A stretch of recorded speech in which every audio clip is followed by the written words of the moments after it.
Fuck it, I've been through shit. I think I'm gon' switch. I think I can't miss. I put that on my wrist. Who are your biggest influences in music and in life?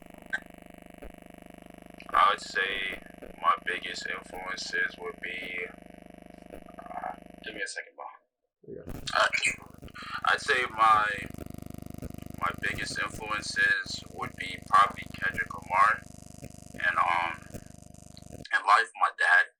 Just cause like, you know, my dad was like a real humble person and he was really liked by a lot of people just for being like a humble person and a nice person. So I'd say that's who inspires me in life.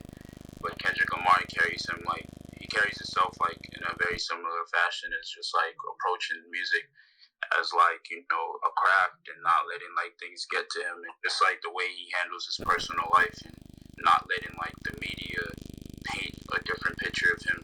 You know, he paints the narrative, and that's what I want him to be. Yeah, that's real, because I mean, it's really powerful when you can construct your own story. So that's real. Exactly. Yeah, exactly, bro. And oh,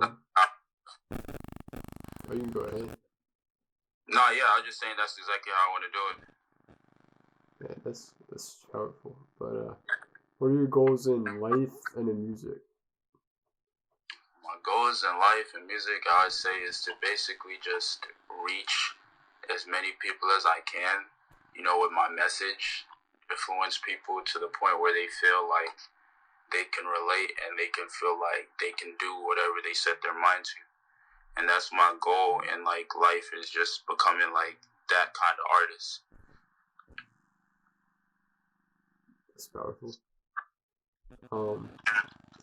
And kind of piggybacking off of that, what is your message to the youth? It's really, my message is just like, I want people to realize that they don't need to be peer pressured into being anything or like fitting in with people or doing stuff that they don't like. You know, I just think that that's ridiculous.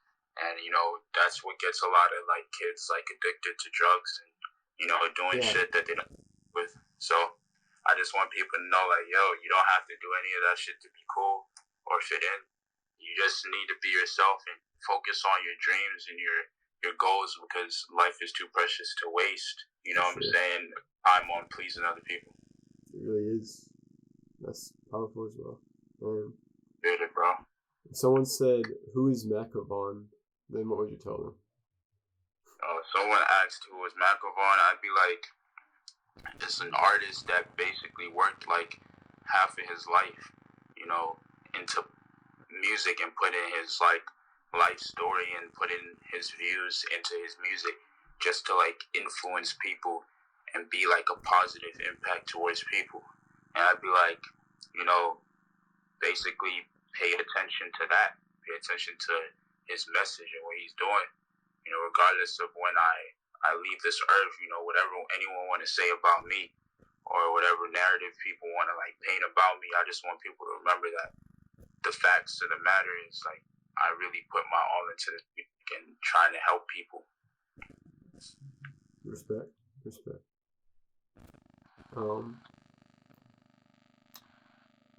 Do you experience any mental illness, and what do you have to say about that? Yeah, I mean, I go through quite a lot, you know, that people probably don't know about. Mm-hmm. You know, I'm not gonna like say specifically exactly what, but you know, I go through mental things that people are probably could relate to, and I just want people to know, like, when it comes to like mental illness, that, you know, it doesn't make you a bad person, you know, to feel or be a certain way. And, you know, people might, you know, just feel like, you know, they shouldn't be here or something like that because they're like struggling with it. And I know it's hard, but I just want people to know that, you know, they're not alone when it comes to that. No, definitely not. Because I'd say most people probably go through that now, or at least some variant of it or extent. Yeah, exactly, bro. Yeah, that's powerful. What is your perspective on or experience with drugs? My perspective on drugs, might be very different than like a lot of people, but I really don't care. I just feel like a lot of people just do it to fit in, and they grow up thinking that it's like cool or edgy or like you're going against like the grain or some shit by doing it, and it's like I don't really understand that view. I don't really understand like how you need like a substance to enjoy life. You know what I'm saying? Like most of the people that struggle with mental illnesses, they need like substances just to be normal, and then like people like abuse these kinds of things just to like feel like some thrill or something. You know, I can understand people that use it just to feel okay. You know, because of like the shit that they're struggling through. It doesn't make it right, but it makes it more understandable than like a person like trying to do it because they think it's like, wow, they want to get this like high off of it or like this like really rush or some shit.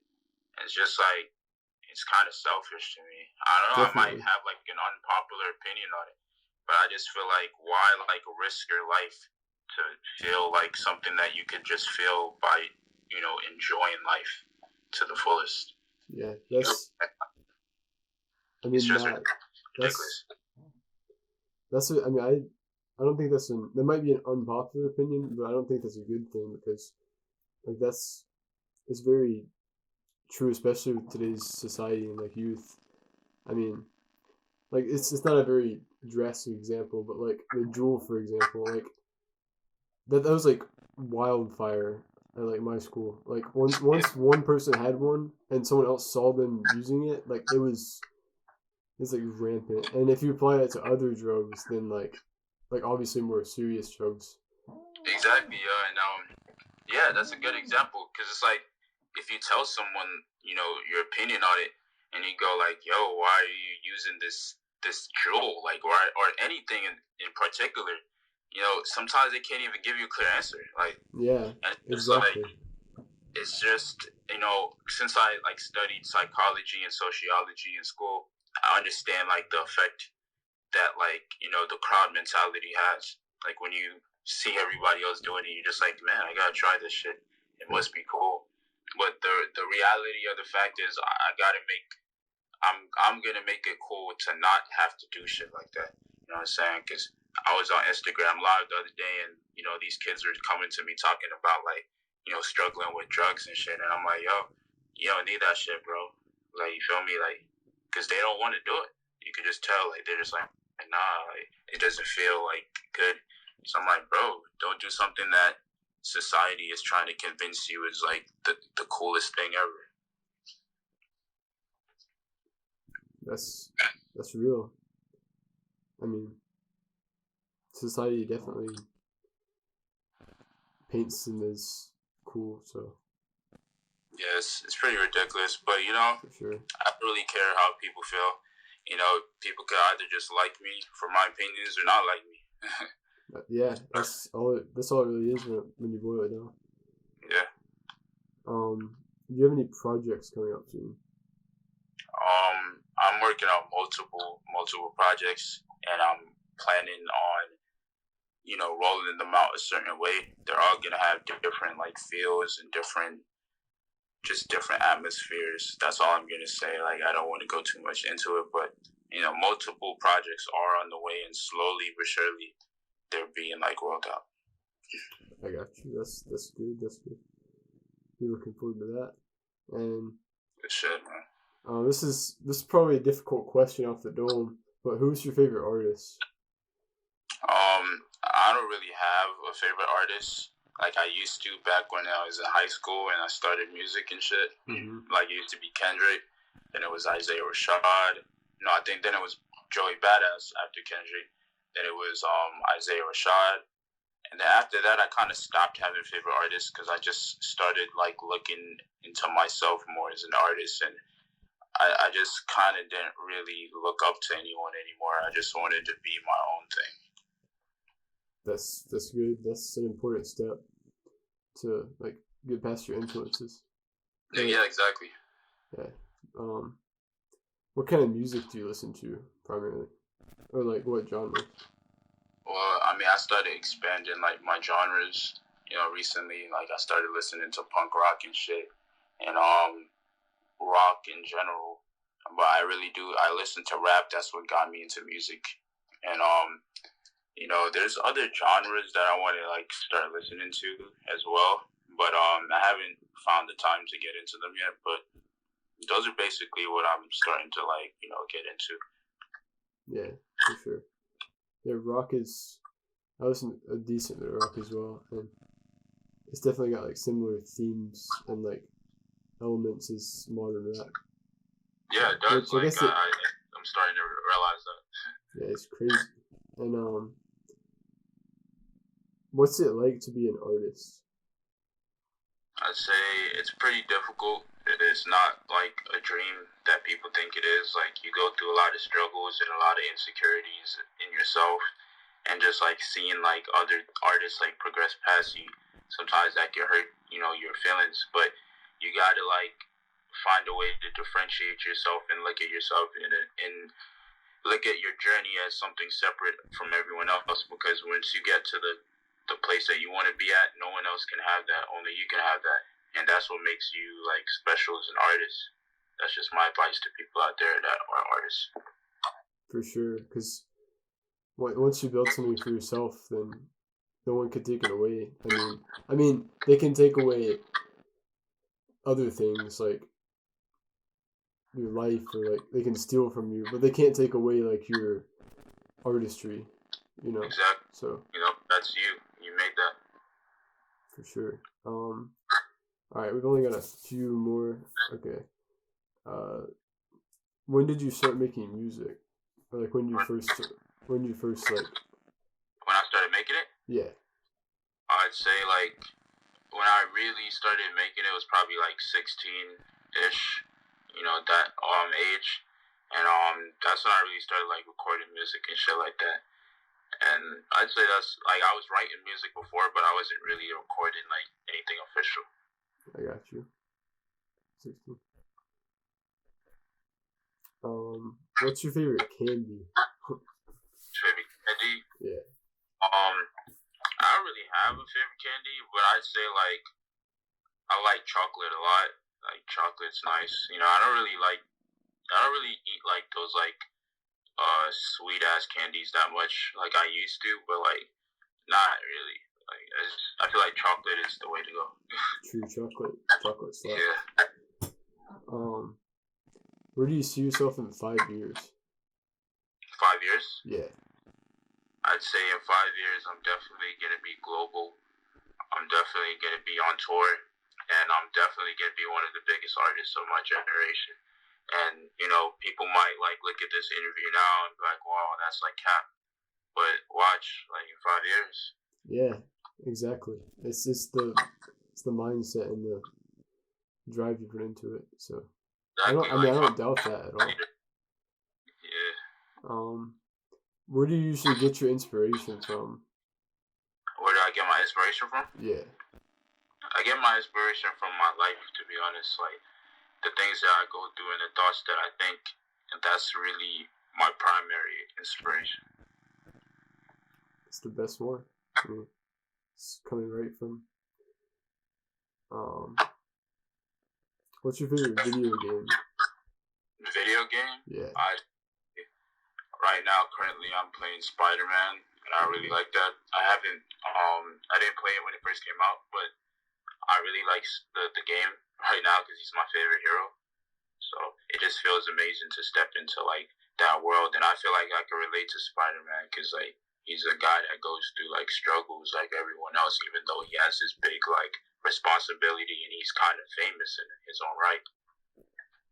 For sure. I haven't played Spider-Man yet, but it seems like a lot of fun. Yeah, it's just lit, bro. You should try it out one day. True. Might have to do that. And how would you describe your style? Like music or like in general? I guess like both, really.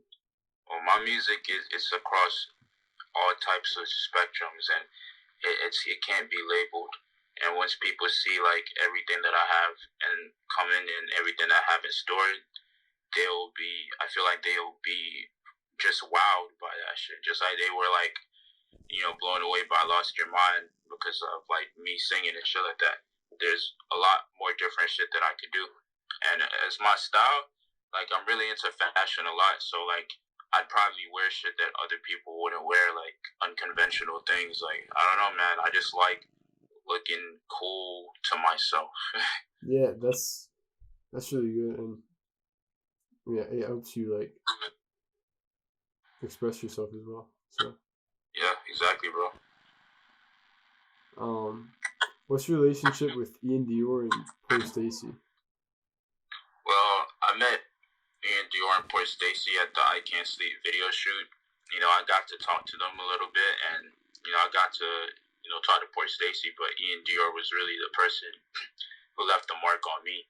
Because of the conversation that we had, like, it was very impactful to me. Basically, like when I talked to him, he was just talking about like going through shit, going through breakups and going through depression and shit like that, and going through like some of the same stuff that I went through. And I told him about like, going through my shit too, like my depression and shit like that. And, he just really was listening, and he really like, it felt like he really related to it. And he was just saying like, he doesn't really even go out to party. Like he just stays at home and does his music. That's really what he focuses on. And it made me feel like I had someone in the industry that like kind of relates to me, because that's what I do. Yeah, that's probably an unpopular thing these days, because I mean, not necessarily, but it takes a lot to really just focus on what you. Yeah, that's why he's so much further than everyone else, and that's why I'm gonna be the same. Yeah, I mean that's very true. And what is Repost Exchange, and do you recommend using it for upcoming artists? When I used it, like I feel like maybe it could be helpful to you when you first start out. When you want to get like your stuff out there to more people, sure. But in the long run, I wouldn't recommend it. Like, I feel like it just messes with your stats and shit like that. And I feel like people should, once they get to a certain like point, they should just like stop using it. Just like you want to measure like your growth from like a standpoint of like your actual fan base and people that are finding you. Instead of like artists that are just trying to get their stuff out there as well. So that's just my take on it. I don't recommend using it past a certain point. Yeah, that's definitely a good point, because if you don't build an actual fan base, then it's pointless. Yeah, that's the whole point of being an artist, is to reach the people. So yeah, exactly. That's my advice. All right, we have 2 more questions. This is kind of a heavy one. What's the meaning of life to you? What's the meaning of what? What is the meaning of life to you? Meaning of life? Yeah. Shit. Yeah. I've thought about like that multiple times, and I probably think about it daily. Because I really don't know what the meaning of it is. I can't really say why we're even here. I can't say how we even got here. I don't have the answers, but my meaning that I take away from it, or try to take away from it, is, to try to influence even just one person or the next person to feel better, in their day. Because, regardless of if we didn't choose to be here, well, we don't know if we chose to, you know what I'm saying? We don't know what goes on, but regardless, we're here, and like, that's what matters. So just spend the time that you're here and use it to the best of your ability, and to enjoy life to the maximum, because it is a rare opportunity that anyone is even born at all. You know what I'm saying? Like, each and every single one of us, we're a statistic that is literally more impossible than winning the lottery. You know what I'm saying? People win the lottery with even being alive. So people shouldn't like take that for granted, and they should just wake up and be mindful. Every day is a blessing. Like, you don't know if you're gonna wake up tomorrow. So, just take every day and enjoy all that it has to offer. And that way life doesn't seem so mundane. That's powerful, and I could definitely apply that to myself more. Yeah, I think a lot of people should really think about it that way. For sure. And last question, you have anyone you want to shout out? That I want to work with? That you want to, well, I guess work with, but also shout out. Oh, shout out. Oh, Yeah. I shout out my dog, Chase. You know what I'm saying? His name, Chase Bank, on Instagram. Then there's, Caked by Kai. You know, y'all go follow her. She's very talented. You know, both of them are Black Hearted Collective, and they're doing their own separate thing. And I really feel like people should not just focus on me; they should go focus on what they're doing as well, because they bring something to the table. I got you. All right. Well, Yeah. anything? I shout out one more. I shout out my dog, Say Ho Facts. You feel me? That man helped me with a lot of shit on my music. Come up, you know, keep it wavy and talking shit. Both hits in my bad, bro. Are you good? Both hits in my own discography and my own, you know, way of seeing it. All right. Well, do you have anything else you want to add or say? I just want to say, man, I appreciate, you know, you taking the time to interview me. Of course. And, you know, to my fans and my supporters, man, I appreciate y'all, you know, for sticking by me and just pushing the word out there every day. Like, it means a lot, and I really do see it every day, and it really does make a very powerful impact on me. That's good. Well, thank you very much for your time, and this was Nosebag Media with Mackavon, you know. All right. Well, that's a wrap. Yeah, cause heartbreak made me like this. Ay, heartbreak made me like this. Ay, so many drugs, had the ice up on my whip. Ay, rockstar, then I had to play on your bitch. Ay.